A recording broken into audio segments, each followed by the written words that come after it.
Have you ever walked into a room and without saying a single word, someone caught your attention? They didn't need to be loud. They didn't command the space with flashy clothes or exaggerated gestures, but something about them pulled you in. It wasn't what they said, it was who they were, a calm presence in a chaotic world. Now here's the thing, real attraction, lasting, authentic attraction, isn't loud. It doesn't beg for attention. It doesn't chase approval. It doesn't perform for applause. Instead, it radiates from the way someone stands, from the way they listen, from how comfortable they are in their own silence. This kind of magnetism doesn't need to try, because it's built from within. And in a world where everyone's shouting to be noticed, the person who doesn't chase attention becomes the one we can't look away from. That's the paradox. And it's exactly what the ancient Stoics understood centuries ago. Be like the rock that the waves keep crashing over. It stands unmoved, and the raging of the sea falls still around it. Marcus Aurelius.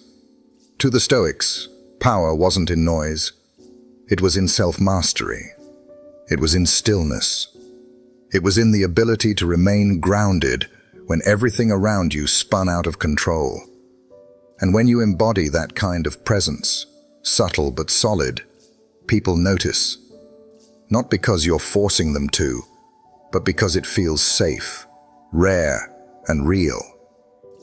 Today's world teaches us to be louder to be seen.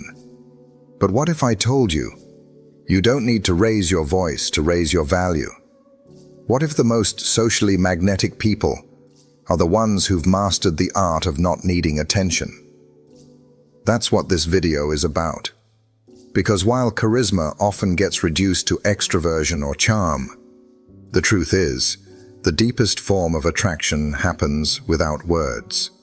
It happens in the way you carry yourself, in the way you pause before you react, in the consistency of your actions, in your grounded presence, especially when others are scattered. So if you've ever felt like you're not loud enough, funny enough, or interesting enough to be attractive, this is your reminder. You don't need to perform. You don't need to pretend. You just need to return to yourself and sharpen the silent strengths most people overlook.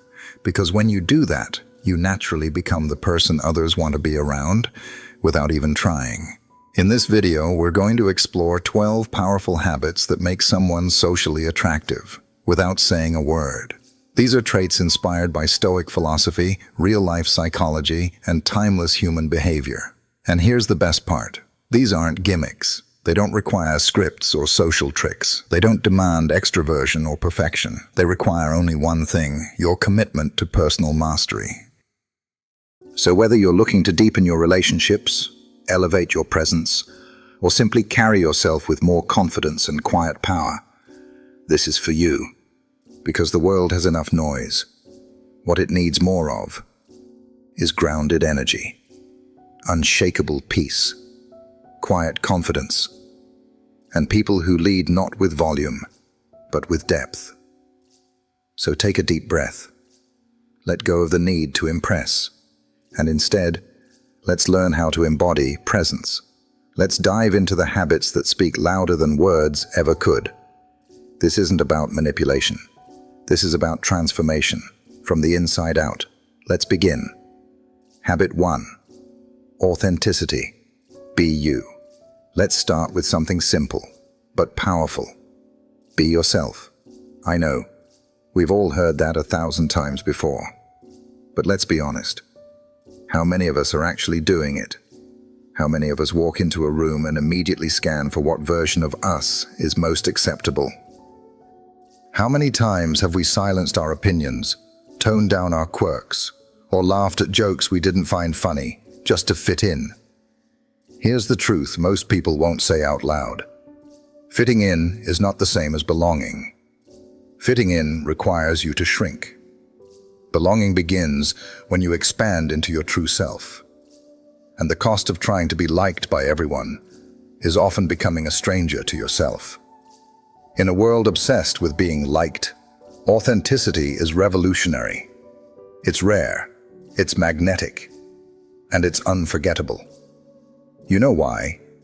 Because when everyone else is wearing a mask, the one who shows up real becomes the most compelling person in the room. Not because they're perfect, not because they're polished, but because they're real, and real is refreshing. The ancient Stoics understood this better than anyone. Epictetus once said, "If you want to improve, be content to be thought foolish and stupid." Read that again. He's not saying, be reckless.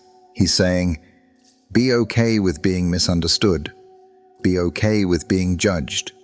Be okay with not impressing everyone in the room. Because growth requires honesty. And honesty rarely gets a standing ovation. But it gets something far more powerful: self-respect.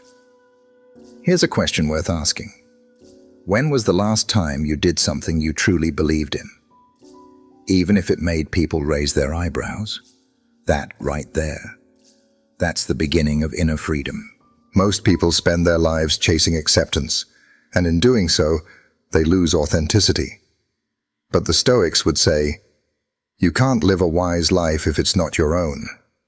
Think about that. If you're molding yourself to fit every room, you'll forget what you actually stand for.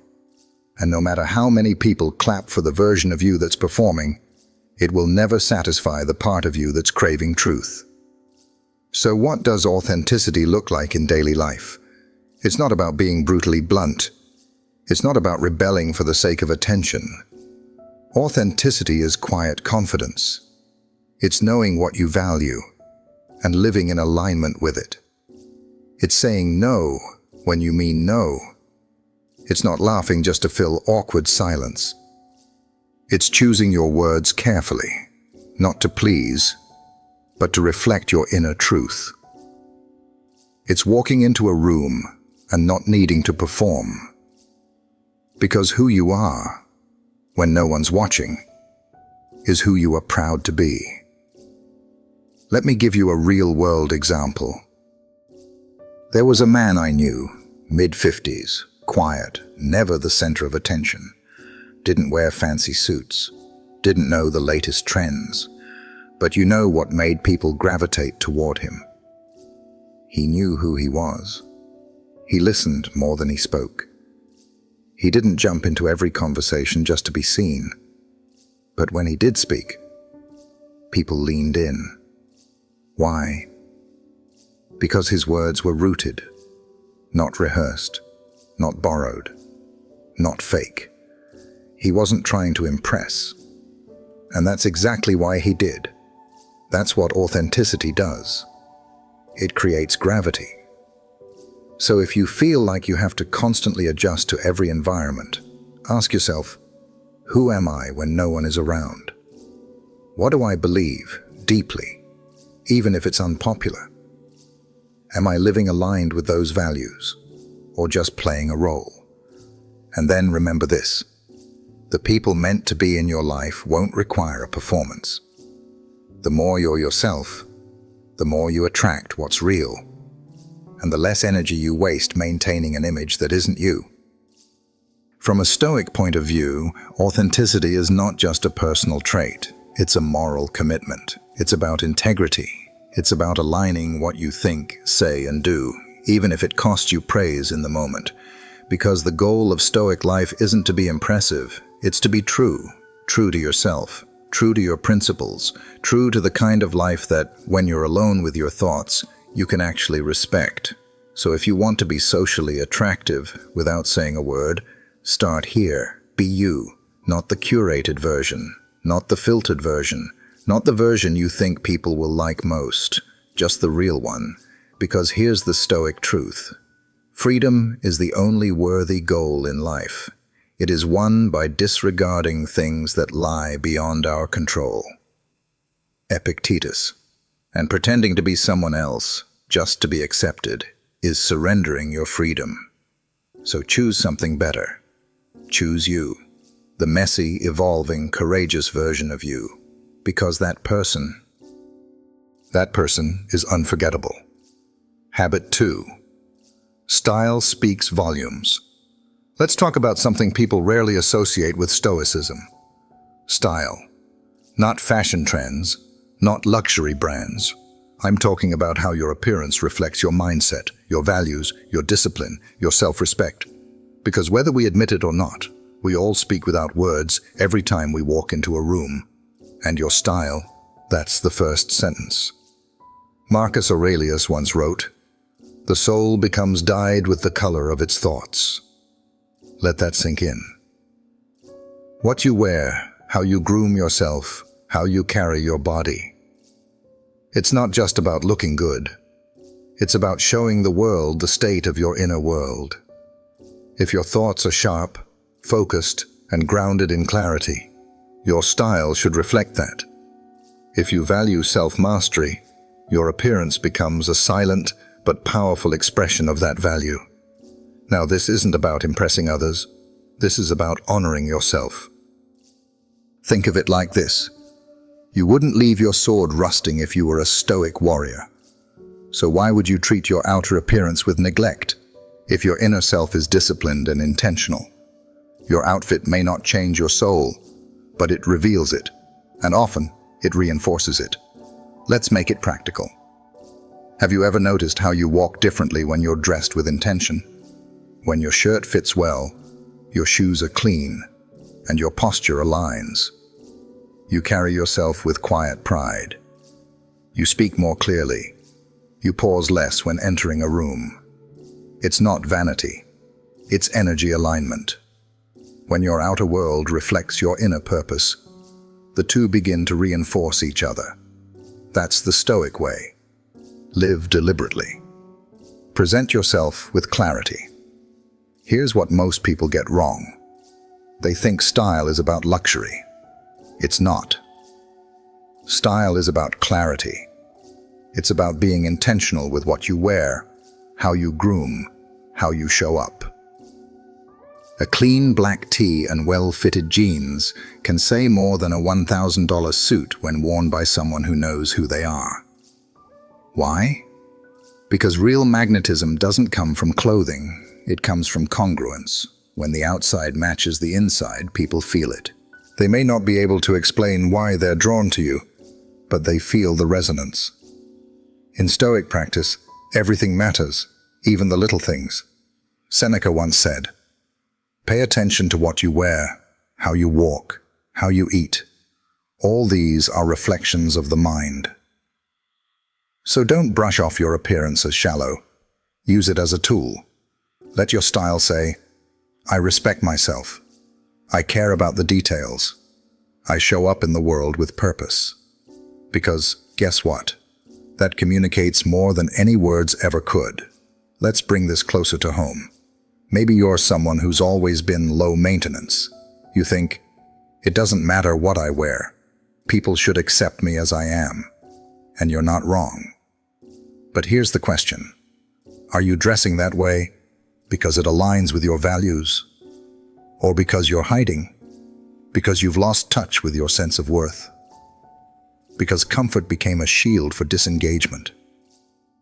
Sometimes the way we dress reflects our inner story of burnout, depression, or stagnation. And choosing to show up with intention, even in the smallest detail, can be the first step toward reclaiming agency. In other words, style is spiritual, not religious, not mystical, but spiritual in the sense that it's a bridge between what we think and how we live, between what we believe and how we present. It's not about being seen by the world. It's about seeing yourself again and saying, "I matter enough to show up well." And in that small but powerful decision, you start to reclaim something the Stoics cherished: dignity. So what does this look like in real life? Keep your clothes clean and simple. Choose colors that reflect your calm or clarity.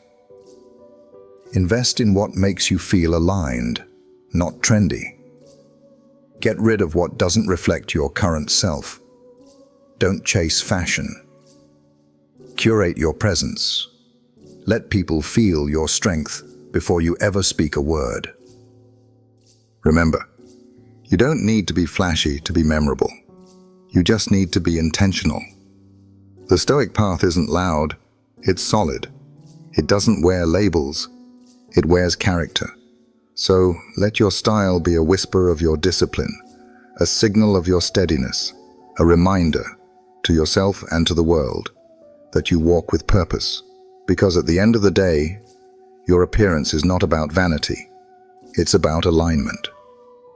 And alignment is where true power begins.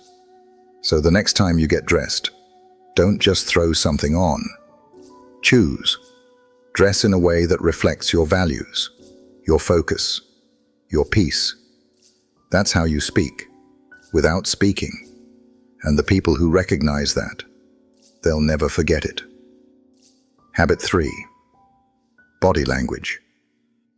There's a language more ancient than words, more primal than any spoken dialect, and more powerful than anything you could post online. That language is your body. Before you open your mouth, before you say a single word, people are already listening to you. They're listening to your posture, your eyes, your stillness, or your fidgeting, your hunched shoulders, your hesitation. And that's what makes body language such a powerful habit of attraction. Think about this. You've met someone who didn't have to say much, but you just felt their presence. Maybe it was their calm gaze, or how they stood tall without arrogance, or how they moved slowly, like nothing could shake them. That is silent magnetism. And more often than not, it has nothing to do with genetics, beauty, or status. It has everything to do with what's going on inside, because the body reflects the soul. Marcus Aurelius said, "The soul becomes dyed with the color of its thoughts." That applies not only to how you dress, but to how you carry yourself. If your thoughts are calm, your body becomes calm. If your values are firm, your posture becomes firm. If your mind is focused, your gaze becomes focused. So if you want to attract, not with noise but with presence, start with the body. But don't fake it. This isn't about striking alpha poses or memorizing power stances. That's manipulation, and people sense it.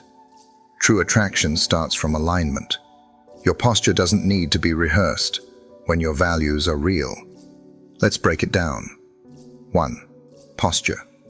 When you stand or sit upright, not stiff, but centered, it signals presence. It shows you're grounded in the moment. You're not shrinking to please.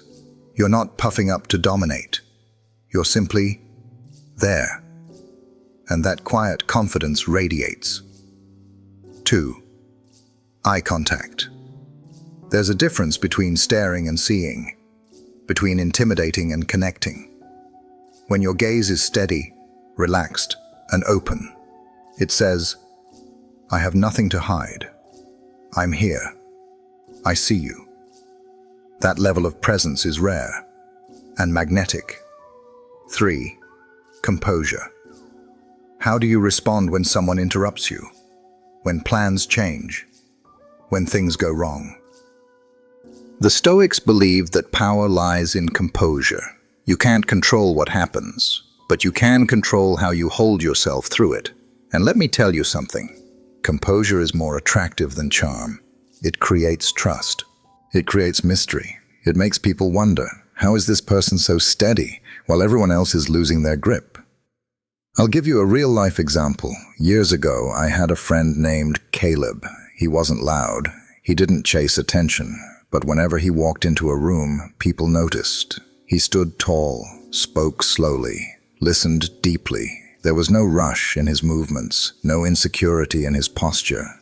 You could feel his self-respect before he ever spoke. One day I asked him how he learned to be that way, and you know what he said? "I stopped trying to impress people and started trying to impress myself." That's Stoicism in motion. It's not about performing. It's about living in integrity with who you are and what you value. And here's the truth. If you want to change how people experience you, don't just change your words, change your presence. That starts with how you breathe, how you stand, how you move through space. Every gesture becomes a reflection of what you stand for.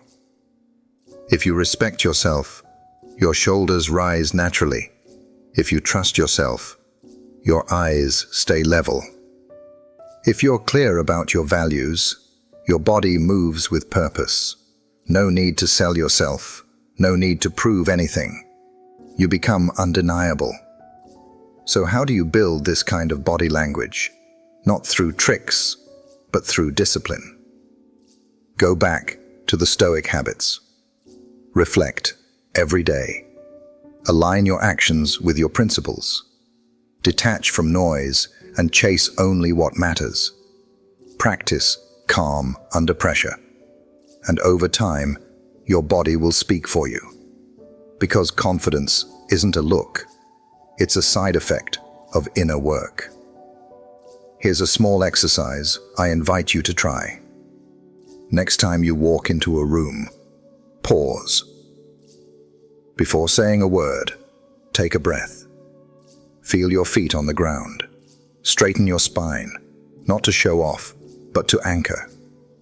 Make eye contact, not to control, but to connect. And move slowly, like someone who's not rushing through life.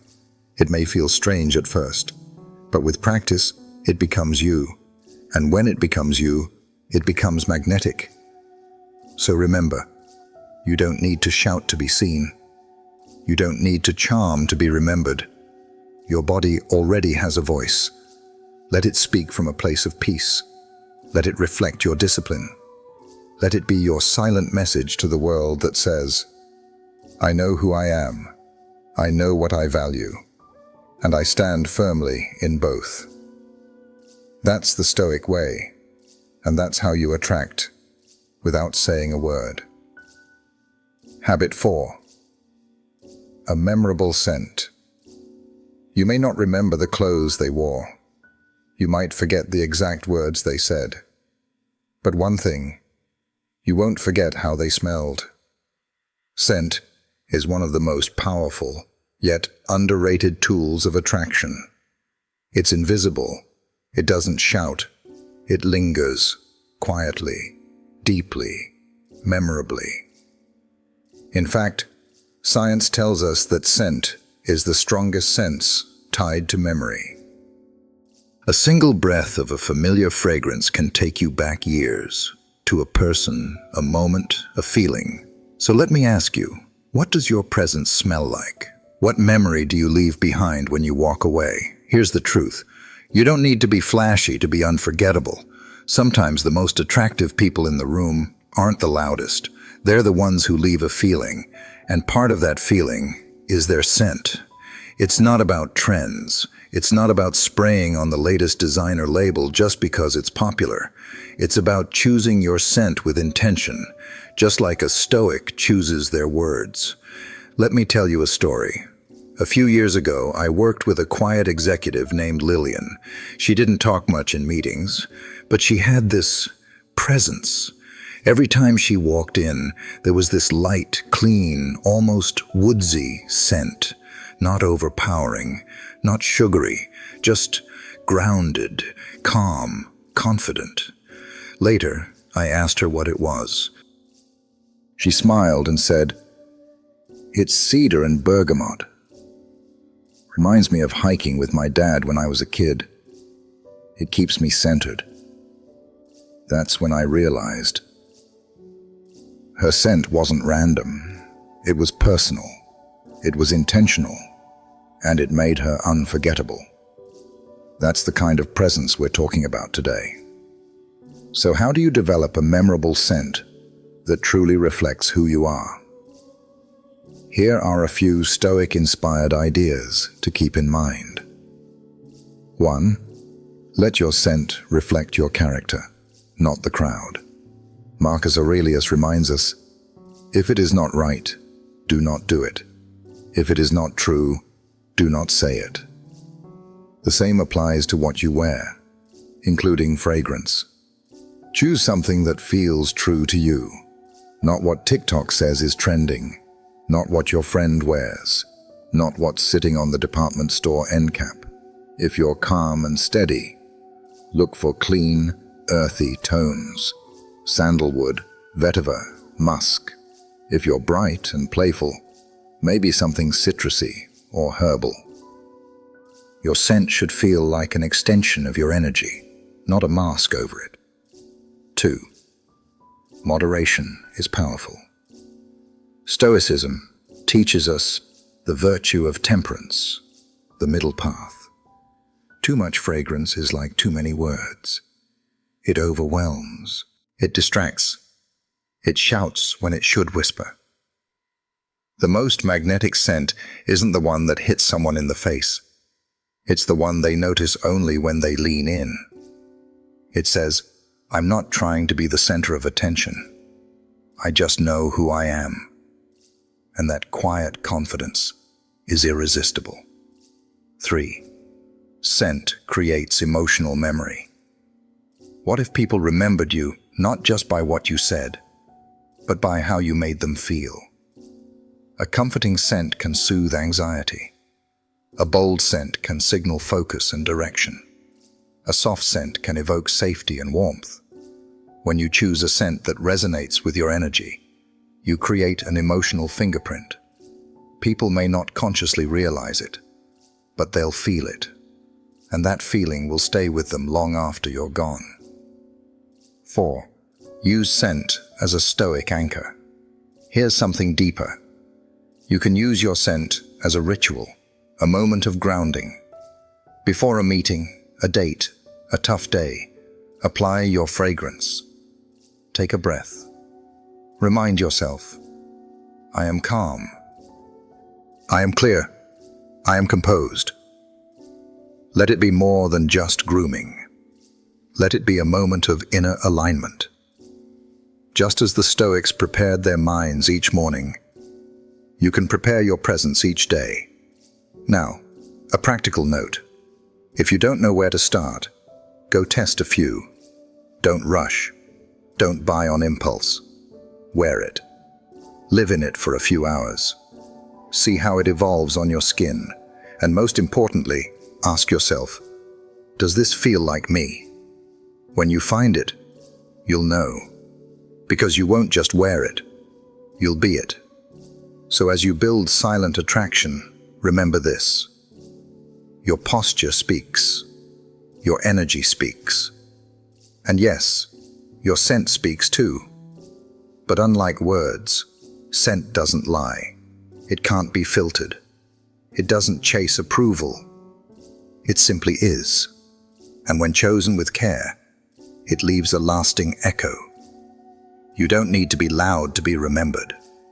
Sometimes, the most powerful presence is the one that lingers, gently, like a scent in the wind, like the memory of something or someone you can't quite forget.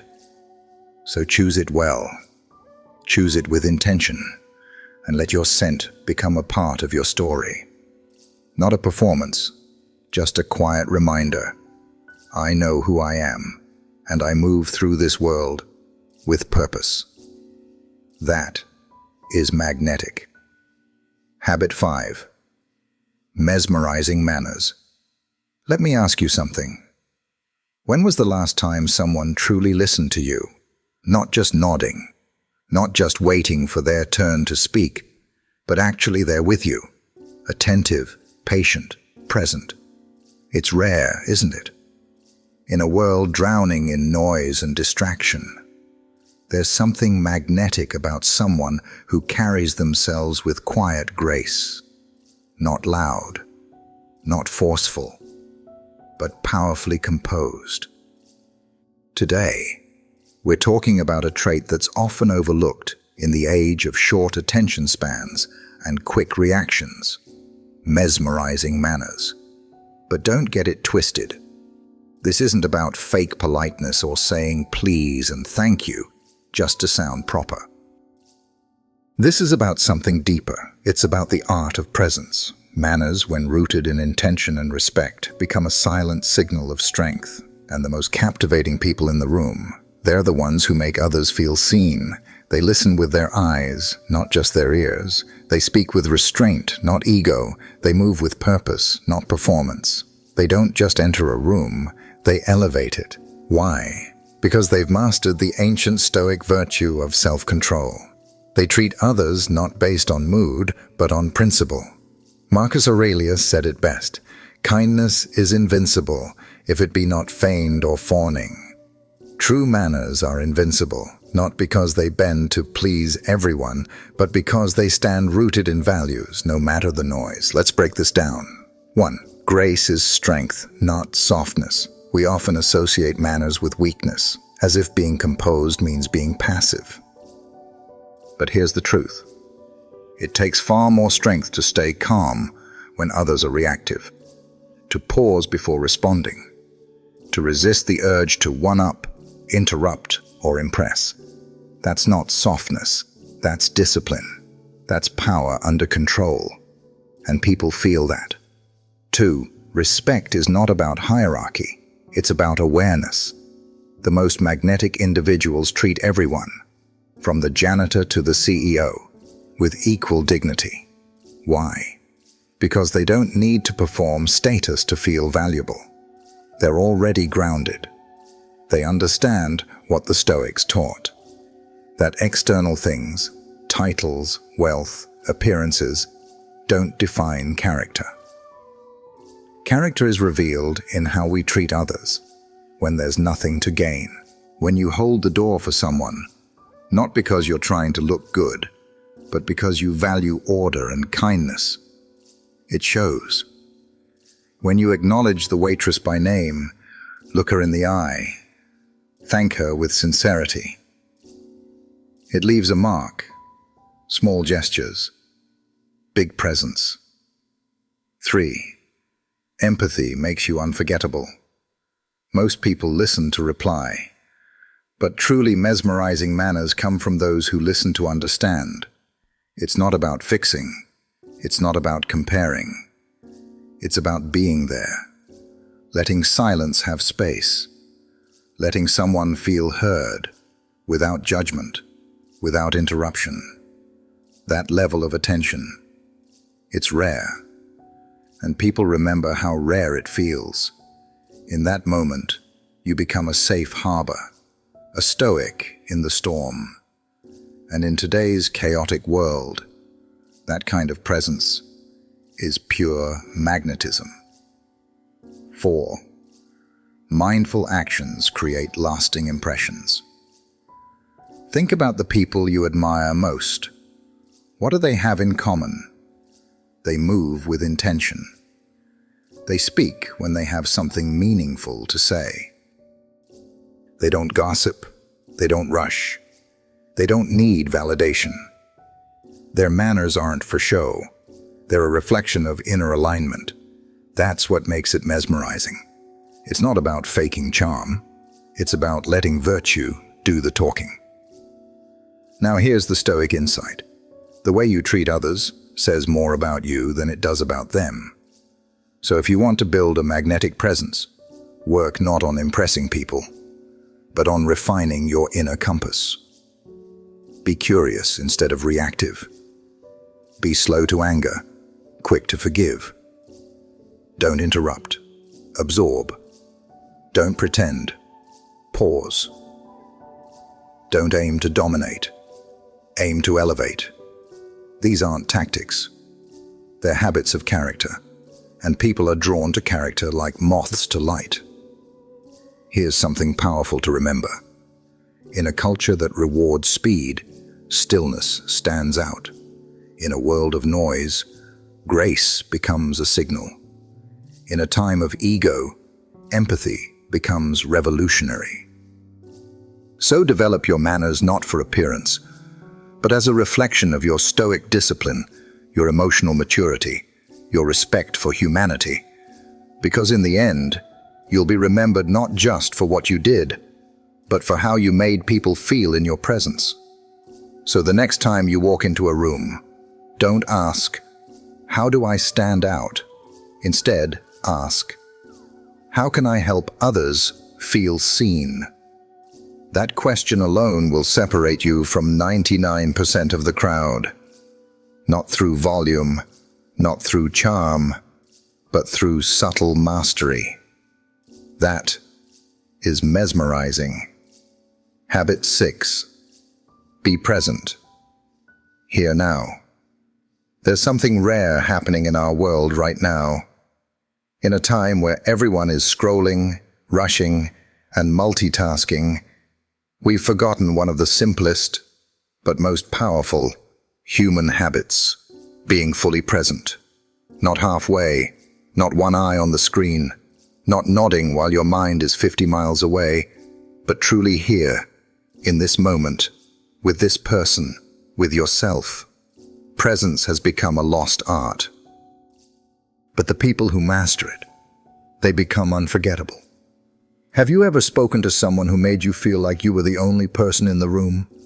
They weren't distracted. They weren't waiting for their turn to talk. They weren't checking their phone every 20 seconds. They were just there, with you. You felt seen, heard, respected. And what's wild is, they didn't have to be loud. They didn't have to say much at all. Their attention was their magnetism. And that's the power of this habit. Be present, right here, right now. The Stoics understood this better than most. Marcus Aurelius wrote, "Confine yourself to the present." Why? Because the present moment is the only thing within our control. Not the past, not the future. Just this breath, this choice, this conversation. When we allow our attention to drift endlessly, we lose the only thing we actually own, the moment in front of us. And people can feel it. So let me ask you something honest. How often are you really present with the people you care about? Think about it. When your friend's talking, are you listening? Or mentally preparing your response? When your partner's sharing something vulnerable, are you tuning in? Or thinking about work, dinner, notifications? It's not about being perfect, but the habit of returning again and again to the now. That's what creates emotional gravity. It builds trust. It signals safety. And it makes people want to be around you. Here's the paradox. The more we try to be interesting, the less we're actually present. But when we give our full attention, we become magnetic without effort. Why? Because presence is rare, and what's rare is valuable. Let me tell you a quick story. I once met a man at a networking event. Nothing flashy, nothing loud. But when he spoke with someone, you could feel the room slow down. He didn't dominate the conversation. He didn't try to impress anyone. He just looked people in the eyes, listened, reflected, responded. And after just 5 minutes with him, you walked away feeling lighter, like you mattered. That's presence. No charm tricks, no rehearsed lines. Just being here, with depth and attention. That's the kind of presence that sticks in your memory long after the words are forgotten. Now, how do we build that? You don't need to meditate for hours or move to the mountains. Start simple. Put your phone away when someone's talking to you. Breathe before you speak. Let the silence stretch. Notice your thoughts drifting and gently bring them back. Listen to understand, not to reply. These are Stoic practices, not flashy, not trendy, but transformational. And remember, being present doesn't mean you have to fix people's problems. You don't need all the right answers. You just need to show up, fully. When you give someone your full attention, you're telling them, without saying a word, you matter. Right now, you are enough. And in a world full of distractions, that kind of presence is a gift. The Stoics taught that life is fleeting. Moments come and go. People come and go. Even we will one day go. So why waste the only thing we truly have, this moment? Don't rush through it. Don't sleepwalk through conversations. Don't multitask your relationships. Be here. Be now. Be the kind of person who makes others feel safe in your stillness. So if you want to be socially magnetic without saying a word, don't chase attention. Give it. Let your presence speak louder than your voice. Let your steadiness be your signature. Let the way you listen become your reputation. That is Stoic charisma. Not loud, not forced, not performative. Just grounded, just aware, just present. And believe me, people will remember how you made them feel. Habit 7. A touch of mystery. Let me ask you something. Have you ever met someone who didn't say much, but somehow you couldn't stop thinking about them? They didn't overshare. They weren't constantly updating the world about their every thought, every feeling, every move. But when they did speak, it meant something. That's the power of mystery. In a world where everyone is broadcasting every detail of their lives, those who hold something back, those who don't need to overshare to feel seen, become instantly magnetic. We often think that being liked means being open, that if we want to be accepted, we have to tell everything, show everything, explain everything. But that's not how attraction, real, lasting attraction, works. People aren't drawn to what's obvious. They're drawn to what's just out of reach. That subtle silence, that gentle pause, that story untold. Mystery creates curiosity, and curiosity creates pull. This doesn't mean being cold or playing games. It means developing a kind of self-restraint, the kind that says, I don't need to prove myself through every sentence. Because the truth is, not everything about you has to be explained. Not every thought needs to be tweeted. Not every emotion deserves a microphone. When you practice restraint, you give people space to wonder. And wondering is powerful. Think of the people you admire. Are they the ones always spilling everything online? Or are they the ones who speak with purpose and leave you wanting more? The best authors don't tell you everything on the first page. The best movies don't reveal the ending in the first 5 minutes. So why should you? When you hold a bit of yourself back, not out of fear but out of intention, you become a living narrative. And people want to keep turning the page. The Stoics knew this too. Seneca said, associate with people who are likely to improve you. Welcome those whom you are capable of improving. The process is mutual. But notice, he never said to spill everything. He spoke of meaningful exchange, not emotional dumping.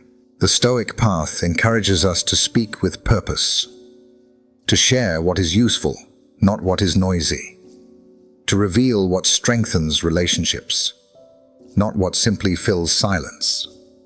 Let me give you a modern example. Have you ever followed someone on social media who posts everything? Breakfast, breakdowns, rants, random updates, minute-by-minute commentary of their day. It's overwhelming. Now compare that to someone who shares thoughtfully, with intention. Someone who protects their peace, who speaks when there's something to say, not just to be heard. That person feels grounded. You respect their voice more because they don't use it for everything. That's mystery in action. But let's be clear. Mystery isn't about hiding who you are. It's about choosing what parts of you the world earns access to. It's about showing depth, not just detail. And depth takes time. It requires trust. It isn't something you toss around lightly. So, how do we practice this habit?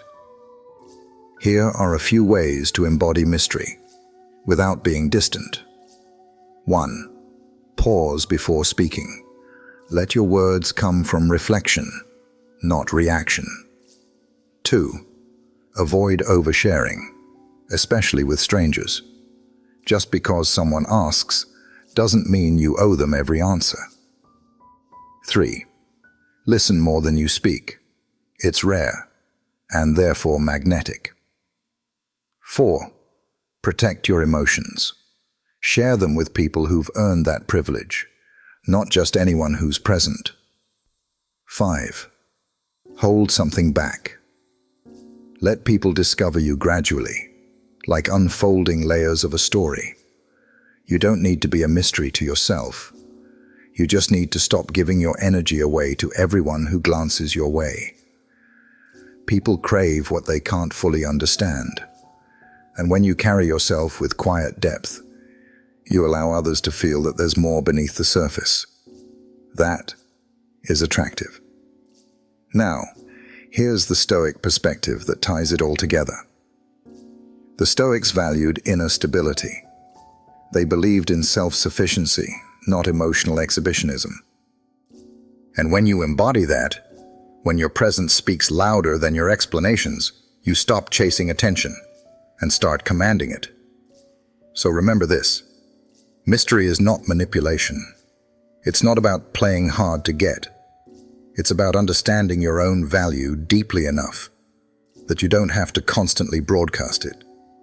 It's about choosing meaningful expression over constant exposure. Because at the end of the day, the people who make a lasting impression aren't the loudest or the most open. They're the ones who know when to speak and when to leave silence behind them like a trail of invitation. Be that person. Speak with purpose. Reveal with intention. Let your presence raise questions your words don't have to answer. That is the quiet power of a Stoic life. And that is how mystery becomes your strength. Habit 8. Cultural wisdom.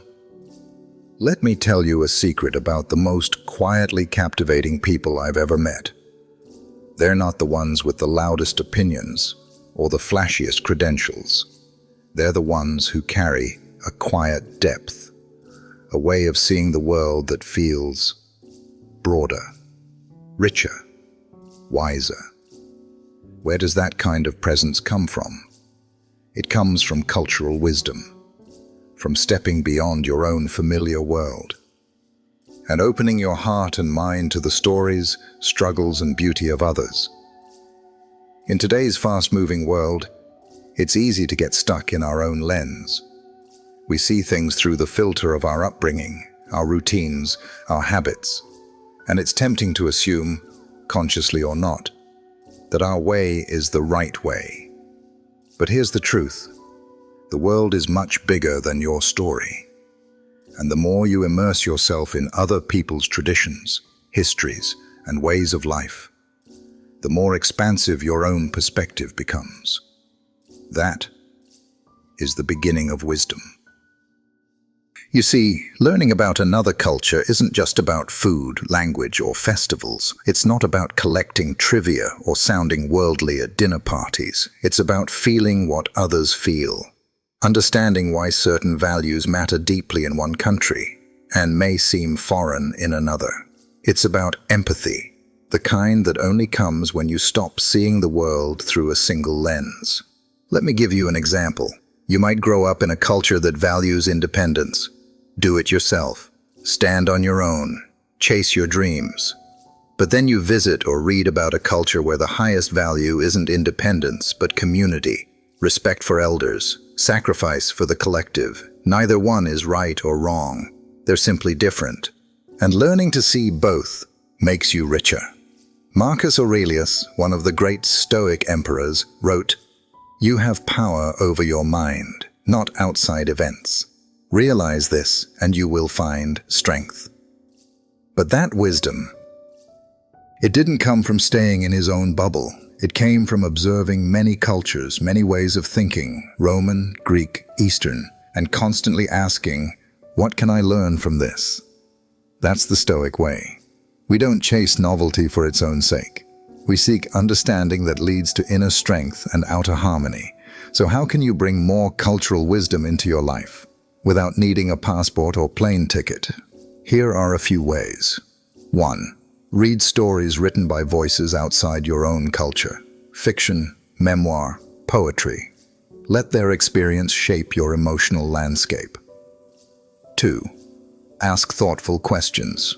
When you meet someone from a different background, don't assume, listen. Be curious without judgment. 3. Attend cultural events not as a spectator, but as a student. Don't just observe. Try to feel what matters to the people around you. 4. Study the wisdom traditions of the world. From Confucianism to Ubuntu, from the Bhagavad Gita to indigenous philosophies, every culture has its own truths. Each one opens a window into another way of being. But more importantly, cultural wisdom teaches you something deeper. Humility. The humility to say, maybe I don't have all the answers. Maybe my way isn't the only way. Maybe there's more to being human than what I've been taught.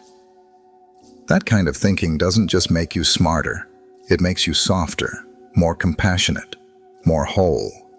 And let me tell you something. That is deeply attractive, not in a flashy, showy kind of way, but in the kind of way that makes people feel seen, respected, and safe around you. People gravitate toward those who don't speak from ego, but from understanding, those who have walked in other people's shoes, or at the very least, have tried to. So as you walk through life, ask yourself, are you simply reacting to the world from your programming? Or are you responding with thought, care, and the wisdom of many worlds? Because the more cultures you learn from, the more your heart opens. And the more your presence begins to radiate something rare, true humanity. The Stoics call this oikiosis, the idea that as we grow, our sense of connection expands outward, from self to family to community, and eventually, to all humanity. That's the ultimate power of cultural wisdom. It doesn't just make you more attractive, it makes you more complete. So if you want to be unforgettable, don't just memorize quotes or copy trends. Become someone whose soul has been shaped by many rivers, who listens more than lectures, who seeks understanding more than being understood. Because in a world that's often divided, your quiet, culturally wise presence could be the bridge someone else desperately needs. Habit 9. Compassion. If there's one quality that quietly elevates someone from ordinary to unforgettable, it's this: compassion. But let's be clear, compassion isn't pity. It's not about looking down on someone, shaking your head and saying, "Poor thing." No. True compassion is something deeper. It's about looking another human being in the eye and saying, "Your struggle is also mine. Your journey matters. I see you." Think about the last time you felt genuinely understood. Not when someone offered you quick advice, not when they tried to fix you, but when they simply sat with you, listened without judgment, and made you feel less alone. That moment carried a kind of healing, didn't it? That's the quiet power of compassion. In our world, people are often starving for this kind of presence. Surrounded by noise, quick opinions, and shallow interactions, we sometimes forget what it means to truly connect. But when you carry compassion in your presence, people feel it immediately. The Stoics knew this well. Epictetus reminded us, "You are a citizen of the world." What does that mean? It means that beneath all our differences, race, class, background, we share the same human nature. We all know joy, pain, loss, hope. Recognizing this isn't weakness, it's wisdom, and compassion is how we live that wisdom out loud. But here's the interesting part. Compassion doesn't only transform the one receiving it, it transforms you. When you practice compassion, your relationships deepen, people open up around you. Trust forms naturally. You become someone others feel safe with, not because you have all the answers, but because you care enough to understand. And that's rare. That's magnetic. Now, Compassion doesn't mean carrying the world on your shoulders or losing yourself in other people's problems. That's not compassion. That's self-neglect. Stoicism teaches balance. Compassion means standing firm in your own center while reaching out a steady hand to another. Imagine a lighthouse. It doesn't dive into the sea to save ships. It stands strong, shining its light so others can find their way. That's what true compassion looks like. So how do we bring more compassion into our daily lives? And start with presence. Put down the phone, look into someone's eyes, and give them your full attention. Listen before you speak. Sometimes the greatest gift isn't words, it's silence, the kind that makes space for another soul. See yourself in them. Ask, if I were in their shoes, how would I feel? That simple shift unlocks empathy. Offer what's within your control. A kind word, patience, or encouragement. And sometimes suggesting help or support when needed. These small acts, multiplied across a lifetime, create a legacy far greater than wealth or status. Compassion is not weakness, it's strength under control. It's courage wrapped in gentleness. It's the quiet voice that says, we're in this together. And here's the beautiful truth. Compassion doesn't just attract people to you. It reminds them of their own humanity. It awakens something in them that's been waiting to be seen. So ask yourself this, when people leave your presence, do they feel judged? Or do they feel lighter, stronger, more human? Because in the end, your compassion might be the very thing that gives someone hope to keep going. And in a world that's often cold and indifferent, that's not just attractive, it's revolutionary. The Stoics believed in building communities, not walls. And compassion is the mortar that holds us together. When you embody it, you're not just improving your relationships, you're strengthening the fabric of humanity itself. So let your compassion be more than a feeling. Let it be your practice, your presence, your legacy. Habit 10. Laughter. Lightness. There's something magnetic about a person who knows how to laugh. Not the forced, awkward laughter we sometimes use to fill silence, but the kind that comes from deep within. The laughter that carries lightness, that says, I know life is hard, but I refuse to let it crush my spirit. That kind of laughter isn't trivial. It's strength disguised as joy. Think about it. Life is unpredictable. You can plan, prepare, control what you can, and yet things will still go wrong. Money gets tight. People disappoint us. Dreams take longer than we hoped. The Stoics reminded us again and again that much of life is outside our control. But here's the twist.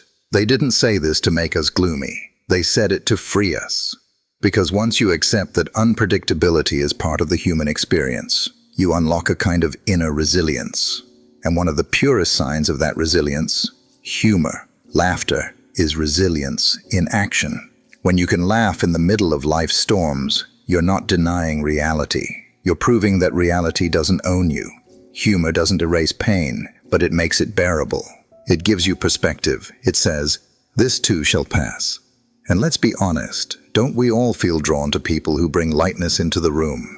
You might not remember every word they said, but you remember how they made you feel.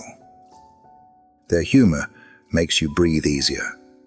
Their presence makes the weight on your shoulders feel a little lighter. That's not weakness. That's leadership of the soul. The Stoic emperor Marcus Aurelius, despite ruling in times of war and plague, reminded himself not to drown in bitterness.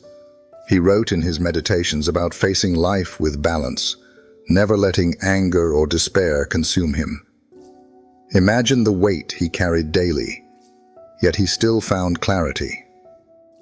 Now imagine if he had been able to laugh in those moments, not because his burdens were gone, but because his spirit remained intact. That's the kind of strength humor represents. But let's be clear, true humor isn't about making fun of others or hiding pain behind sarcasm. That's just cruelty, dressed up as wit. Real humor comes from humility, from the willingness to laugh at yourself, from recognizing that we are all fragile, all stumbling our way through this life. And when you laugh with others, you remind them, you're not alone in this. We're in it together. Think about the hardest times in your own life, the moments that felt unbearable. Now think about the people who helped you get through them. Chances are, it wasn't just the serious talks or the advice that carried you. It was those little bursts of laughter, the moments of shared lightness that broke the heaviness for just long enough to breathe again. That's the gift laughter gives. The Stoics taught us that we can't control fortune, but we can control our response. Humor is one of the most powerful responses we have.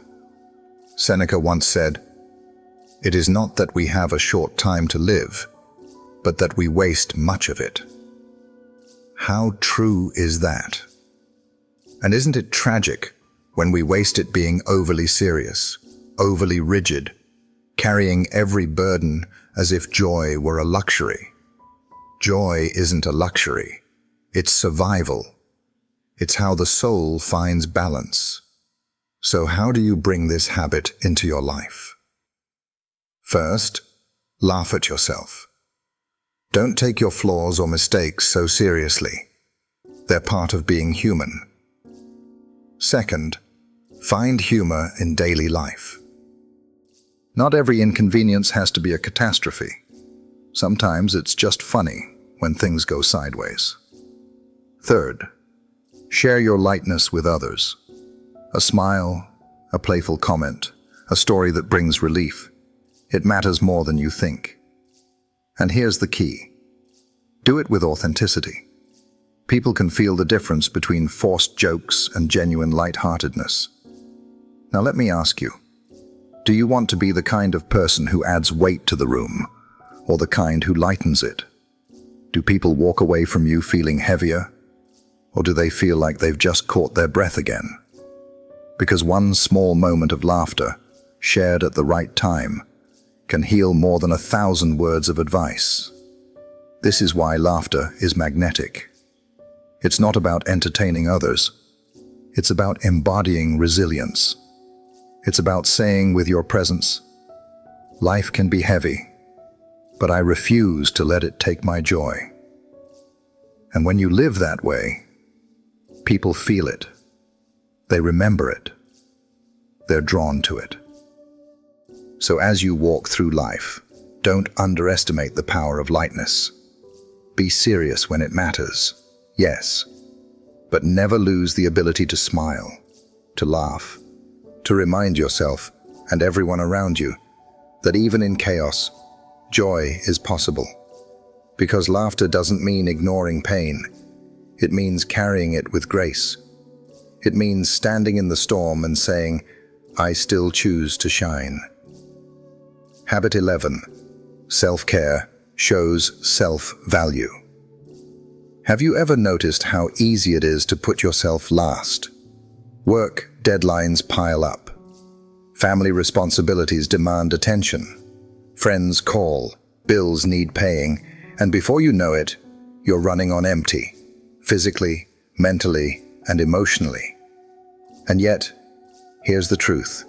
Most of us forget. The way you care for yourself is the clearest signal of how much you value yourself. Now, I want you to pause and really think about that. Self-care isn't about luxury spa days or expensive retreats. It's not about pampering. It's about responsibility. It's about recognizing that your body and mind are the very tools through which you live your life, build your dreams, and serve others. If you neglect them, everything else begins to crumble. The Stoics were very clear about this. They taught that caring for yourself is not indulgence, it's duty. Marcus Aurelius reminded himself daily that the soul and body are instruments. And like any instrument, if you don't maintain it, it will fail you when you need it most. So what does this look like in practice? It can be as simple as choosing to rest when you're exhausted, rather than pushing yourself to collapse. It's taking a walk instead of scrolling endlessly on your phone. It's fueling your body with food that gives you energy instead of what drains it. It's carving out quiet time to reflect, to breathe, to reset. Small, intentional acts like these strengthen not only your resilience, but also your relationships. Because let's be honest, when you're running on fumes, you can't show up fully for anyone else. You're distracted, irritable, impatient. But when you care for yourself, you bring a steadier, calmer, more present version of you into every relationship. Let me put it this way. Self-care is not selfish. In fact, it's the opposite. By valuing yourself, you give others the gift of your best self. You become someone who can truly listen, who can carry others' burdens without collapsing under your own, who can lead by example. Epictetus once said, "How long are you going to wait before you demand the best for yourself?" That line cuts deep, doesn't it? Because often we treat everyone else's needs as urgent and our own as optional. But the Stoics would argue, it's irresponsible not to care for yourself. Think about an airplane safety announcement. They always say, put on your own oxygen mask first before helping others. Why? Because if you're unconscious, you're no help to anyone. A life works the same way. If you burn yourself out completely, how can you possibly show up for the people you love or for the mission you're here to fulfill? Self-care is also a form of self-respect. It's saying to yourself, I am worth the effort. My health matters. My peace matters. My growth matters. And when you live this way, people notice. They see that you hold yourself to a standard. They see that you walk with a certain clarity and calm that only comes from balance. This kind of presence is magnetic, not because you're loud or flashy, but because you're steady, and people are drawn to steadiness in a world full of chaos. Now, some people hear the word self-care and roll their eyes. They think it's soft. They think resilience means grinding endlessly, proving toughness by how much suffering you can take. But let me ask you, is it strength to run yourself into the ground? Or is it strength to have the discipline to pause, to recover, to prepare yourself for the long road ahead? True strength isn't reckless, it's sustainable. And sustainable strength comes from honoring your own needs before they turn into crises. So let me challenge you. What small act of self-care could you commit to today? Not tomorrow, not someday, today. Maybe it's shutting off your phone an hour earlier so you can finally get real rest. Maybe it's drinking water instead of that extra soda. Maybe it's journaling your thoughts instead of bottling them up. It doesn't have to be dramatic. In fact, the Stoics would argue that real transformation comes from consistent, daily practice, not grand gestures. And here's the beauty of it. When you begin treating self-care as a responsibility instead of an indulgence, everything in your life improves. Your energy rises. Your patience deepens. Your relationships grow richer. And perhaps most importantly, you begin to feel a sense of alignment, a quiet confidence that says, I am taking care of the life I've been given. That's the heart of Stoic wisdom. Taking responsibility for yourself as the foundation of serving others. You cannot pour from an empty cup, but a full cup overflows naturally. So, don't wait. Don't push yourself to the edge before you realize how much you matter. Demand the best for yourself now, not someday. Care for your body. Care for your mind. Care for your spirit. Because when you do, you not only honor yourself, you honor everyone whose life you touch. Habit 12. Independence. Self-mastery. Have you ever met someone who didn't need to shout about their strength? Because you could just feel it. They didn't brag. They didn't demand attention. And yet the room shifted when they walked in. That, my friends, is the quiet magnetism of independence and self-mastery. Now, when I say independence, I don't mean cutting yourself off from people or pretending you don't need anyone. That's not strength. That's loneliness disguised as pride. True independence in the Stoic sense is something much deeper. It's about cultivating an inner strength, a resilience, and a self-sufficiency that makes you whole no matter what life throws your way. Because let's be honest, life will throw things at you. People may let you down. Circumstances may shift. The ground beneath your feet might feel unsteady. But if your stability depends entirely on others, you'll always be vulnerable to collapse. The Stoics taught that real freedom comes not from controlling the outside world, but from mastering the inner one. Epictetus, born into slavery, and yet remembered as one of history's greatest teachers, put it plainly. No man is free who is not master of himself. And that's the heart of this habit. Independence and self-mastery are not about isolation, they're about balance. It's about standing strong on your own 2 feet, while still walking hand in hand with those who matter most. Think about a tree for a moment. Its roots go deep into the ground, drawing strength, nourishment, stability. But at the same time, its branches reach outward, offering shade, fruit, and shelter. That's what true independence looks like. You're rooted in yourself, unshaken by the storms, but you also give freely to others without losing your ground. Now here's the key: self-mastery. Without it, independence is impossible. Because if you can't master your impulses, your emotions, your desires, then you're not really free. You're a prisoner of every mood swing, every temptation, every passing opinion. Have you ever noticed how quickly people surrender their peace? One rude comment ruins their day. One setback makes them quit. One rejection makes them doubt their worth. That's not independence. That's dependence on outside validation. Self-mastery, on the other hand, is the discipline to stay centered, even when life tests you. It's the resilience to choose your response, rather than react blindly. It's the quiet power to say, I cannot control the storm, but I will control myself within it. And here's something important. Independence doesn't mean you stop needing people. It doesn't mean you wall yourself off. And in fact, when you build this kind of inner strength, your relationships become healthier. Why? Because you're no longer clinging to others out of fear or insecurity. You connect out of choice, not desperation.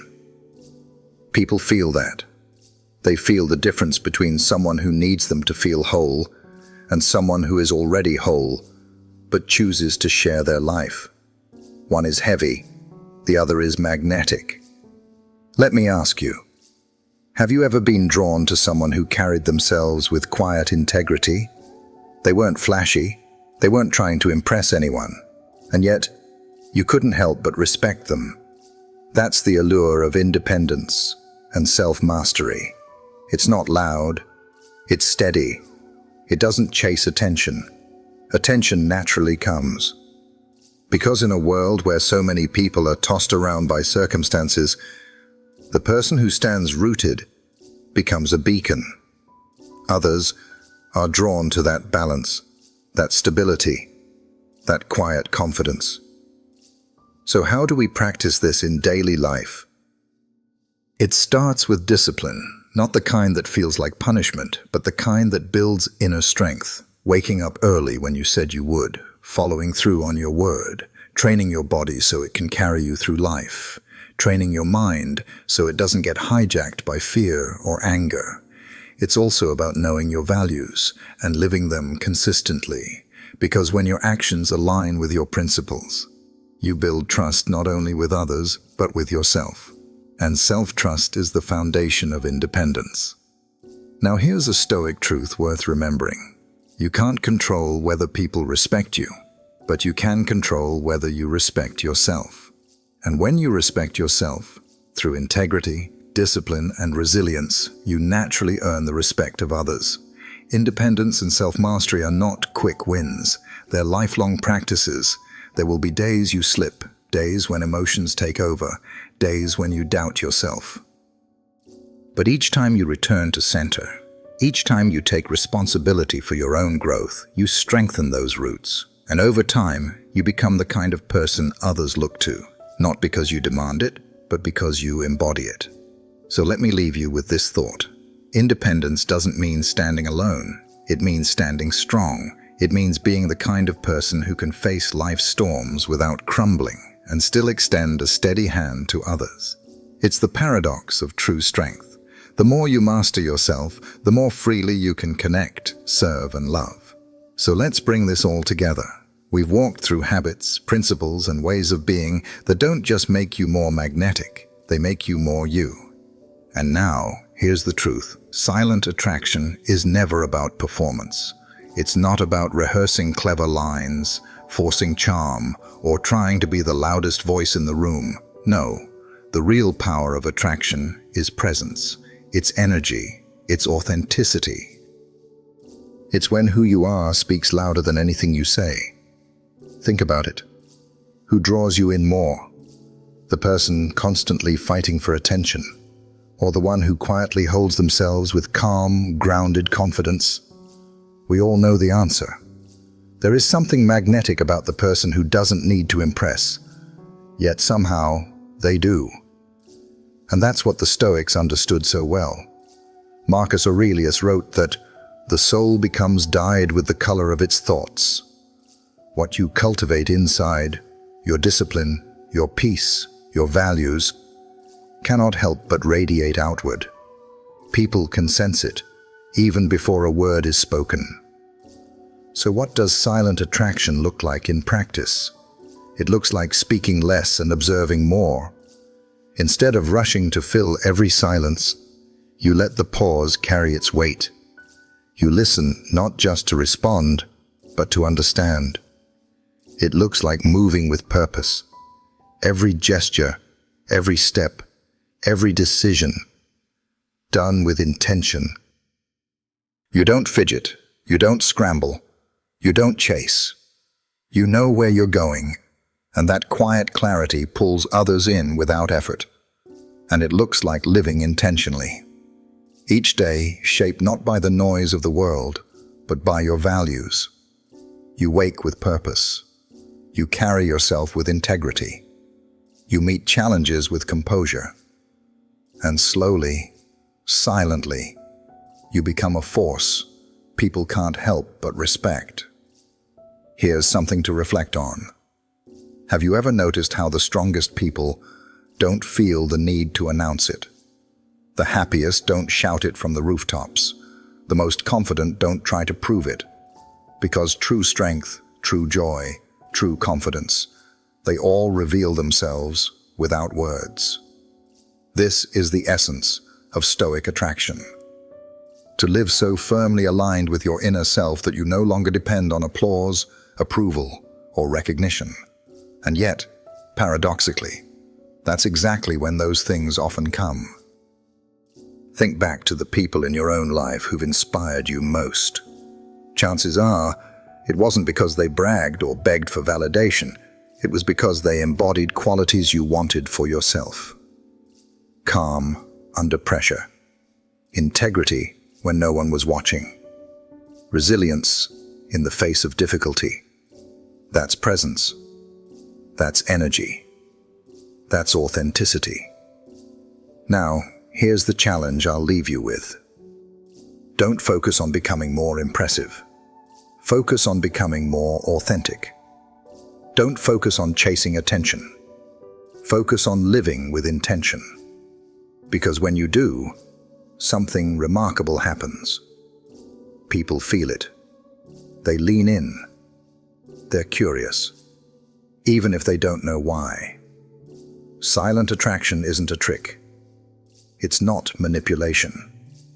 It's the natural result of mastering yourself. Epictetus once said, "If you want to improve, be content to be thought foolish." That's the price of authenticity. Some people won't get you. Some may even dismiss you. But the truth is, those who matter, the ones who resonate with your energy, will see you more clearly than words ever could. And in the end, isn't that the kind of connection we all want? To be seen not for the mask we wear, but for who we truly are. So here's the final message.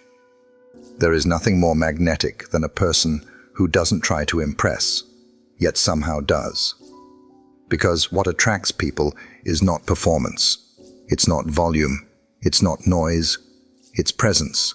It's energy. It's authenticity. And that kind of presence isn't built overnight. It's built in silence, in discipline, in the daily choice to live with purpose. So the question is, will you choose it? Will you choose to live not for the applause, but for the alignment of your soul? Will you choose to let your presence speak louder than your words? Because if you do, you won't just attract others, you'll inspire them. And that, my friend, is the kind of silent attraction that endures. If this message spoke to you, if you felt that pull toward living with more presence, more authenticity, more quiet strength, then don't just let it pass by. Take a moment and reflect. What is one area of your life where you can begin practicing silent attraction today? Share your thoughts in the comments. I'd love to hear your journey, and your words might inspire someone else who needs to hear them. And if you found value in this, give it a like. It helps more people discover these ideas. Subscribe to the channel so you and I can continue walking this Stoic path together, step by step, lesson by lesson. Remember, attraction isn't about chasing, it's about becoming. So let's become better, wiser, stronger, together.